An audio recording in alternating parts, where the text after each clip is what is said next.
Hello my students. आज 30/5/2020 को पुनः आप सबों का क्लास 7 के मैथ्स की कक्षा में स्वागत है। आए, कल हमने विशेष बातें की थी पूर्णांक पर, और पूर्णांक के संबंध में जिन बातों का कल हम लोगों ने अवलोकन किया था, सीखा था, उन बातों का बिल्कुल सार संक्षेप ये था कि हम लोगों ने पूर्णांक चैप्टर में सबसे पहली बात भूमिका देखी थी। भूमिका या पृष्ठभूमि के बाद हम लोगों ने दूसरा जो महत्वपूर्ण बिंदु पर चर्चा किया था वो था पिछली कक्षाओं का पुनरावलोकन, और तीसरी महत्वपूर्ण बात जो हम लोगों ने कल सीखा था वो था संख्या रेखा पर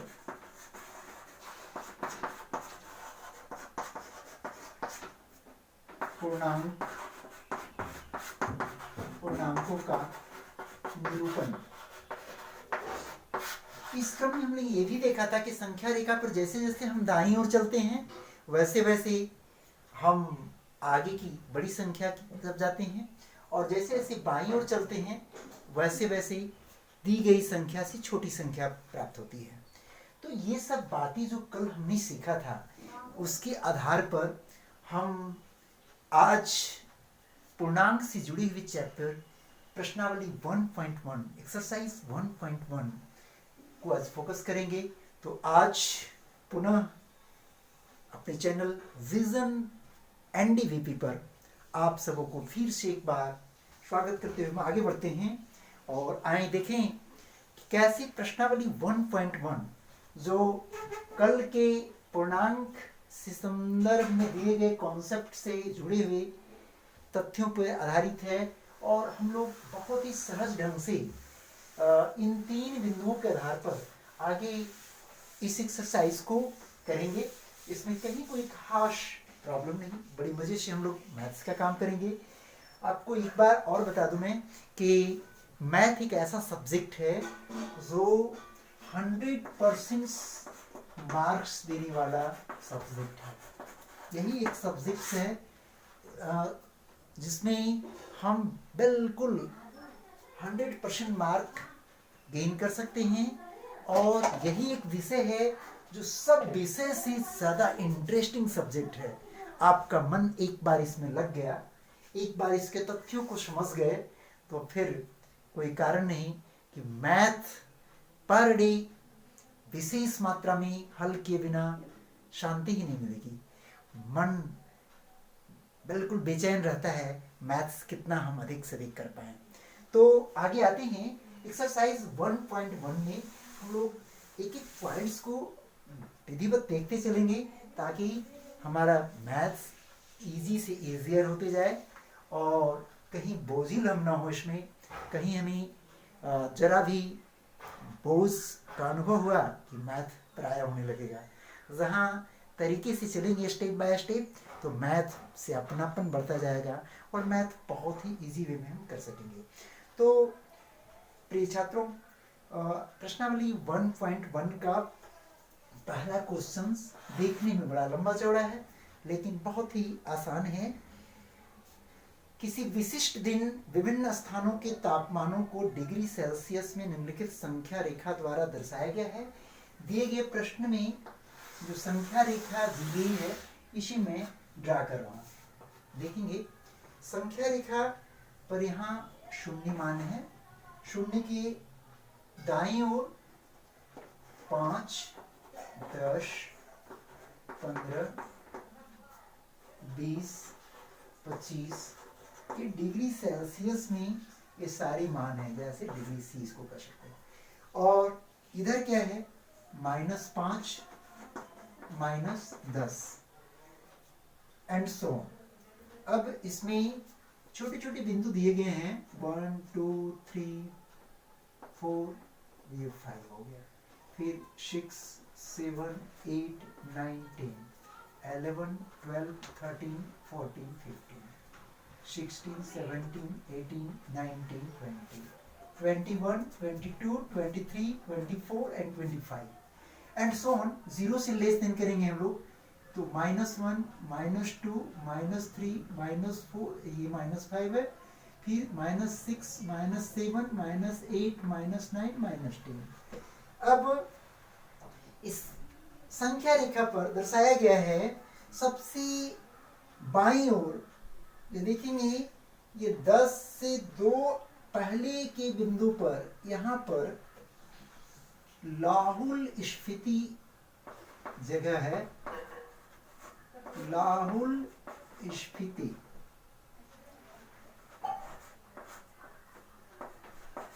उसके बाद श्रीनगर कहां पर है, 0 से बाईं ओर 1, 2 दूसरे कॉलम पर है श्रीनगर।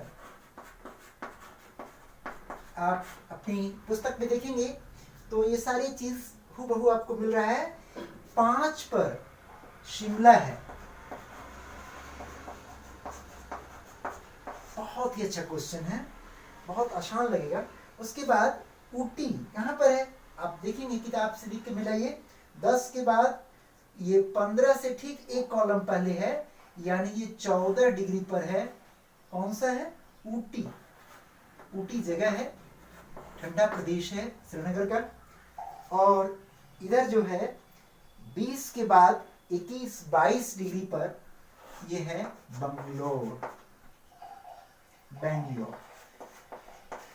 अभी इसका नाम बेंगलुरु हो गया है, यहाँ बेंगलोर लिखा है, वही हम लिख रहे हैं। तो अब इसमें 4 क्वेश्चन दिए हुए हैं। हम लोग थोड़ा सा क्वेश्चन में जाने के पहले देख लें कि ये तापमान दिया हुआ है विभिन्न स्थानों का। ये कौन सा शहर किस तापमान, किसी खास दिन का तापमान उसका कितना है, हम लोग इस ग्राफिकल संख्या रेखा को देखकर बता सकते हैं कि लाहौल स्पीति का तापमान कितना है, -5, 6, 7, 8, -8 डिग्री सेल्सियस। उसी तरह से श्रीनगर का तापमान कितना है, 0 से 2 इकाई बाईं ओर है, यानी यही 0 के बाद -1, -2 डिग्री सेल्सियस। लेकिन शिमला का तापमान कितना है, ये 5 डिग्री सेल्सियस। फिर उसके बाद ऊटी का तापमान कितना है, ये 10 के बाद 11, 12, 13, 14 डिग्री सेल्सियस है। और उसी तरह से बेंगलोर का तापमान 20 के बाद 21-22 डिग्री सेल्सियस। इतनी बातें यदि हम समझ रहे हैं तो इसके जो उप प्रश्न हैं ABCD में, उसे हम आसानी से हल कर पाएंगे। पहला क्वेश्चन है, इस संख्या रेखा को देखिए और इस पर अंकित स्थानों के तापमान लिखिए। बहुत अच्छा। तो क्वेश्चन अब किताब में गिवन है, हम लोग सीधे आंसर की ओर जाते हैं। इस संख्या रेखा को देखें और अंकित स्थानों के तापमान लिखें। तो अंकित स्थान पहला लाहुल स्पीति, लाहुल स्पीति, इसका तापमान कितना है, अभी हमने कहा यहां पर से हम लोग देख रहे हैं फिगर से 5 और 10 के पहले यानी 9, 8 पर है। और ये 8 क्या है, माइनस की प्लस, माइनस क्यों, 0 से बाईं ओर घटता हुआ है, तो -8 डिग्री सेल्सियस। दूसरा स्थान है श्रीनगर। श्रीनगर का तापमान कितना है, बिल्कुल 0 से 2 इकाई बाईं ओर है, यानी -1, -2 डिग्री सेल्सियस। और शिमला, तीसरा स्थान कौन है, शिमला। आप समझ रहे होंगे इसका तापमान बहुत ही आसानी से, बिल्कुल एक्यूरेट, कोई काउंटिंग करने की जरूरत नहीं है, 5 डिग्री सेल्सियस, यानी ये प्लस है, 5 डिग्री सेल्सियस। और ऊटी, चौथा नंबर पर जो स्थान है वो है ऊटी। ऊटी का तापमान कितना है, ये 15 से ठीक एक पहले है, यानी 14 डिग्री सेल्सियस। अब 0 से राइट साइड में सब प्लस है। और बेंगलोर जो थोड़ा गर्म है, वहां का तापमान ज्यादा है, बेंगलोर का तापमान है 20, 21, 22 डिग्री सेल्सियस। तो इसमें कहीं प्रॉब्लम किसी बच्चे को, हम समझते हैं कि सभी लोग इस संख्या रेखा को देखकर आसानी से स्थानों के नाम तो दिए हुए हैं, उसके तापमान को हम अंकित कर देते हैं और ये हमारा पूरा आंसर हो गया फर्स्ट क्वेश्चन के फर्स्ट का, ABCD चारों का। तो इस प्रकार हम पहला प्रश्न शॉर्ट आउट कर लेते हैं। अब इसी तरह से इस पूरे चैप्टर में कुल मिलाकर के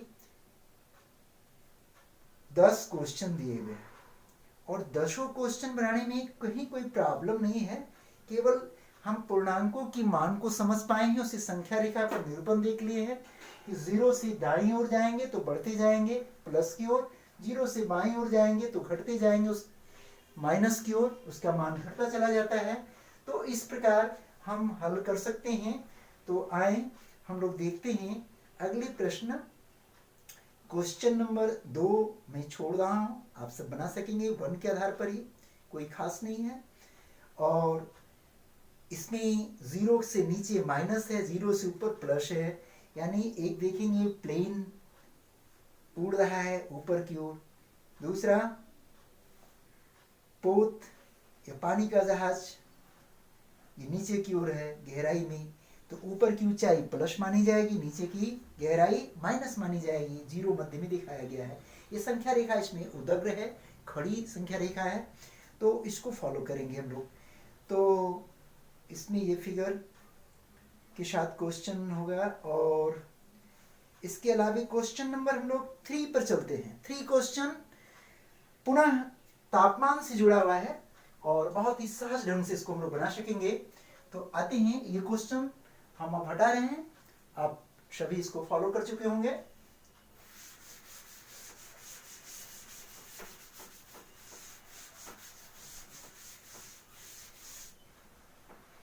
क्वेश्चन नंबर 3 इसी चैप्टर का, कैसे हम लोग देखें, बहुत ही सहज है क्वेश्चन।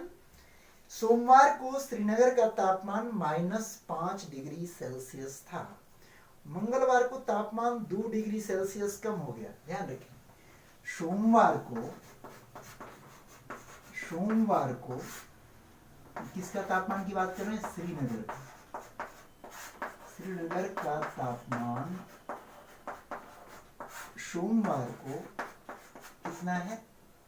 -5 डिग्री सेल्सियस, यानी 0 से 5 इकाई कम है। अब मंगलवार को तापमान 2 डिग्री सेल्सियस घट गया, मंगलवार को जितना तापमान था उससे और 2 डिग्री सेल्सियस नीचे चला गया। तो तापमान घटेगा तो किधर जाएगा?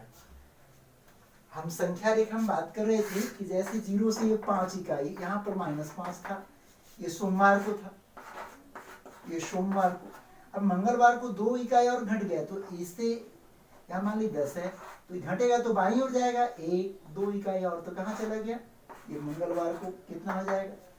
5 में से 2 और कम करेंगे तो घट करके -7 हो जाएगा। तो ये 5 डिग्री सेल्सियस -2 डिग्री सेल्सियस, यानी इसमें से 2 और कम हो गया। तो अब इसको कितना हो जाएगा? ये माइनस माइनस प्लस चिन्ह लेकिन माइनस ही रहता है, 5-2 7 डिग्री सेल्सियस। तो क्वेश्चन था कि मंगलवार को श्रीनगर का तापमान क्या था? तो मंगलवार को श्रीनगर का तापमान 5 डिग्री में से 2 डिग्री घटा करके जब हम जाते हैं तो बाईं ओर और 2 इकाई घटेंगे और हम लोग -7 डिग्री सेल्सियस पर आते हैं। ये इसका फर्स्ट टर्म का आंसर हो गया। बुधवार को तापमान 4 डिग्री सेल्सियस बढ़ गया। अब मंगलवार को जितना था उससे बुधवार को बढ़ा है, तो बुधवार का तापमान क्या था? अब बुधवार का तापमान हम निकालते हैं। बुधवार को, अब मंगलवार को कितना था? -7 डिग्री सेल्सियस, इसमें 4 डिग्री सेल्सियस का इजाफा हो गया, बढ़ोतरी हो गई। तो इस इजाफे के साथ ये कितना प्लस हो गया 4, तो माइनस प्लस क्या होता है? माइनस प्लस का रिजल्ट माइनस आया, तो ये घटेगा, 7 में से 4 जाएगा, बचेगा 3 डिग्री सेल्सियस, लेकिन चिन्ह क्या होगा जिससे घटाए? तो -3 डिग्री सेल्सियस, यानी तापमान बढ़ा यदि और घटता तो और माइनस की ओर जाता। जैसे जैसे माइनस की ओर जाएंगे तापमान डाउन होता जाएगा, जैसे जैसे प्लस की ओर जाएंगे तो -7 से 4 डिग्री प्लस की ओर गए, दाईं ओर गए, तो उसका मान -7 से बढ़कर -3 डिग्री सेल्सियस हो गया।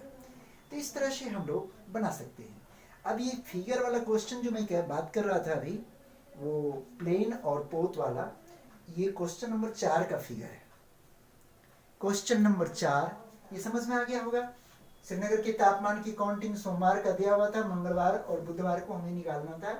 एक में 2 डिग्री घटाकर और दूसरे में जो प्राप्त हुआ उससे 4 डिग्री सेल्सियस बढ़ाकर। तो इस प्रकार ये तापमान स्पष्ट हो गया। अब हम लोग आगे देखते हैं।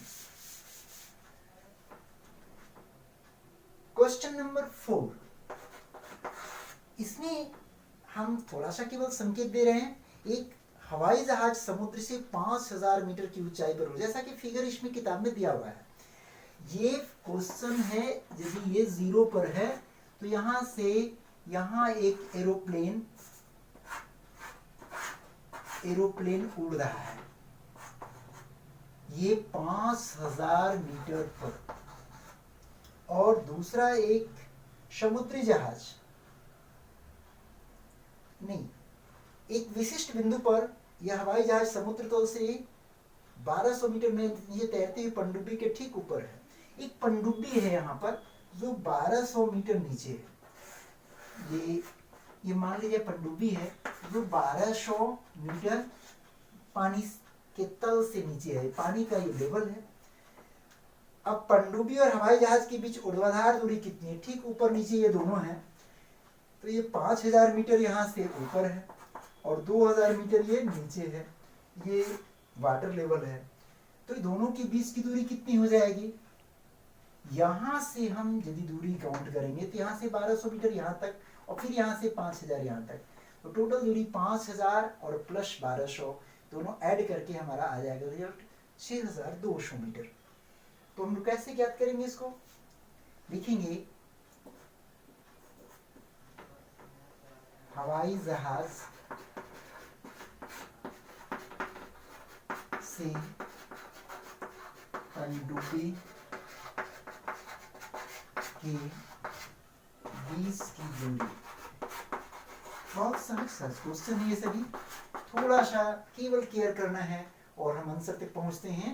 ये 0 से 5000 इकाई ऊपर था, ये 5000, और ये दूरी हमें पूरा कवर करना है, ये नीचे का भी और ऊपर का भी। तो ये यद्यपि ये नीचे समुद्र तल से नीचे है, लेकिन हमको यहाँ से दूरी लेनी है, तो ये 1200 मीटर भी ऐड हो जाएगा।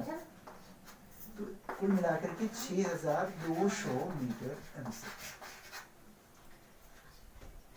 अब हम लोग क्वेश्चन नंबर इसी तरह से हम बना सकते हैं आसानी से। 5वां क्वेश्चन बैंक खाते से संबंधित है, जिसमें जमा को प्लस लेंगे और निकासी को माइनस लेंगे, तो ये भी हल कर सकेंगे। सभी प्रश्न मैं नहीं बताऊंगा, सही प्रश्न यदि मैं बताता हूं तो फिर आपका दिमाग का जो खोजी प्रवृत्ति होनी चाहिए वो नहीं हो पाएगा जब तक क्वेश्चन आप खुद से नहीं बनाएंगे। जैसे एक क्वेश्चन में बताया, इसको हटाता हूं, आप नोट कर चुके होंगे। तो ये जब तक आप स्वयं अपने से प्रश्न नहीं बनाते हैं, सभी प्रश्न यदि यहाँ से बता दिया जाता है तो फिर मैथ्स क्लियर नहीं होता है। मैथ्स को क्लियर होने के लिए एक क्वेश्चन यदि बताया जा रहा है तो उसके आधार पर 4-5 क्वेश्चन खुद शॉर्ट आउट करेंगे, तभी मैथ्स ज़्यादा स्पष्ट होगा, सभी प्रश्न का क्लियरेंस ज़्यादा होगा। तो हम लोग आज, इसमें प्रश्नों की संख्या ज़्यादा है, एक क्लास हम और लेंगे तो ये सारे प्रश्न शॉर्ट आउट हो पाएंगे। तो आज हम लोग 5 तक यदि फॉलो करते हैं तो रेस्ट 5 क्वेश्चंस अगले क्लास के लिए। इस प्रकार एक क्लास और लेते हैं तो पूर्णांक का ये पहला चैप्टर 1.1 समाप्त हो जाएगा। तो अगले कल हम पुनः इस पर आएंगे शेष क्वेश्चन 6 से 10 के लिए, और आप सभी तैयार होकर आए पुनः। तो आज का प्रश्न जो हम लोगों ने हल किया कैसा रहा? बहुत अच्छे। तो फिर हम आगे बढ़ते हैं, कल के लिए पुनः एक क्लास और देंगे जिसमें ये चैप्टर पूरा समाप्त होगा। तो आज की कक्षा यहीं समाप्त करते हैं। Thank you.